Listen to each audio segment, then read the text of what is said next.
ರಾಯರೇ, ನೀವು ನಿಮ್ಮ ಕುಟುಂಬದವರು ಎಲ್ಲರೂ ಬಂದದ್ದು ನೋಡಿ ಬಹಳ ಸಂತೋಷ ಆಯಿತು. ಆದರೆ ನಂದೊಂದೇ ಒಂದು ಮಾತು. ಅದೇನಪ್ಪ ಅಂತ ಅಂದರೆ, ಇವತ್ತು ಸಾಯಂಕಾಲ 6 ಗಂಟೆ ಒಳಗಾಗಿ ತಾವು ದಯವಿಟ್ಟು ಹೊರಟು ಬಿಡಿ.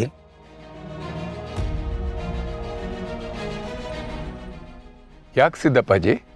ಸಂಜೆ ಆದಮೇಲೆ ವಾತಾವರಣ ಇಲ್ಲೆಲ್ಲ ತಂಪಾಗಿರುತ್ತಲ್ವಾ? ವಾತಾವರಣ ಏನು ಚೆನ್ನಾಗಿದೆ ರಾಯರೇ.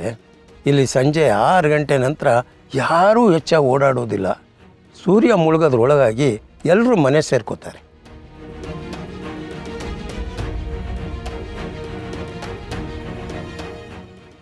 ಯಾಕೆ ತಾತ, ಸಂಜೆ 6 ಗಂಟೆ ಮೇಲೆ ಯಾವ್ದಾದ್ರು ದೆವ್ವಗಳು ಬರುತ್ತಾ?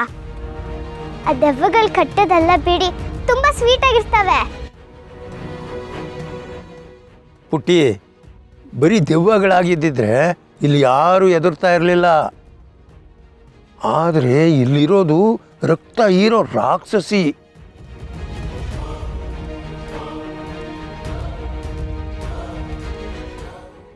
ರಾಕ್ಷಸಿನ? ಏನು ಹೇಳ್ತಿದ್ದೀರಾ ನೀವು? ಅಲ್ಲ, ಈ ಕಾಲದಲ್ಲೂ ರಾಕ್ಷಸರು ಇರ್ತಾರಾ? ಹೌದಮ್ಮ, ಇಲ್ಲಿ ಈ ಬೆಟ್ಟಗಳ ಸುತ್ತ ಒಂದು ನಂಬಲಾರದಂಥ ರಕ್ತಸಿಕ್ತವಾದ ಒಂದು ಕತೆ ಇದೆ. ಆದರೆ ಇಲ್ಲಿ ರಕ್ತಾಕ್ಷಿ ಅನ್ನೋ ರಾಕ್ಷಸಿ ವಾಸವಾಗಿದ್ದಾಳೆ.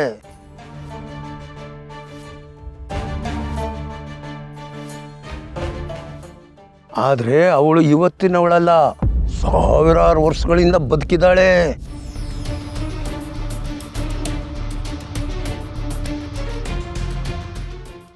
ಸಾವಿರ ವರ್ಷಗಳಿಂದನಾ? ಅದು ಹೇಗೆ ಸಾಧ್ಯ ತಾತ?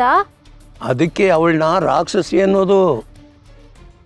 ರಾತ್ರಿ ವೇಳೆಯಲ್ಲಿ ಅವಳು ಜನರನ್ನು ಬೇಟೆ ಆಡ್ತಾಳೆ. ಅವಳು ದೇಹದ ಪ್ರಾಣ ಯೌವನ ಎಲ್ಲ ಹೀರ್ಕೊಂಡು ಇಷ್ಟು ದಿವಸಗಳ ಕಾಲ ಬದುಕಿದ್ದಾಳೆ ಅನ್ನೋದು ಇಲ್ಲಿನ ಜನಗಳ ನಂಬಿಕೆ.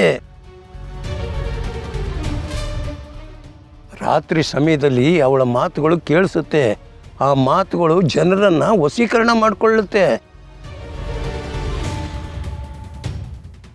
ಆ ಧ್ವನಿ ಕೇಳಿಸ್ಕೊಂಡು ಹೋದವರು ಮತ್ತೆ ವಾಪಸ್ ಬಂದಿರೋ ಉದಾಹರಣೆನೇ ಇಲ್ಲ.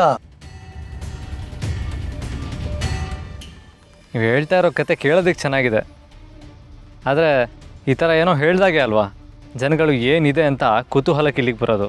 ಅದಕ್ಕೆ ಈ ಥರ ಕತೆ ಕಟ್ಟಿರ್ಬೋದಲ್ವಾ? ಹಾಗಲ್ಲಪ್ಪ, ನೀವು ಈಗಿನ ಕಾಲದವರು, ನೀವು ಇದನ್ನೆಲ್ಲ ನಂಬದೇ ಇರ್ಬೋದು. ಆದರೆ ಇಲ್ಲಿನ ಜನಗಳು ಅದನ್ನೆಲ್ಲ ನಂಬ್ತಾರೆ. ವಿಚಿತ್ರ ಅಂದರೆ ಈ ಜಾಗದಲ್ಲಿ ರಾತ್ರಿ ವೇಳೆ ಯಾರು ಉಳ್ಕೊಳ್ಳೋ ಯೋಚನೆ ಮಾಡಲ್ಲ.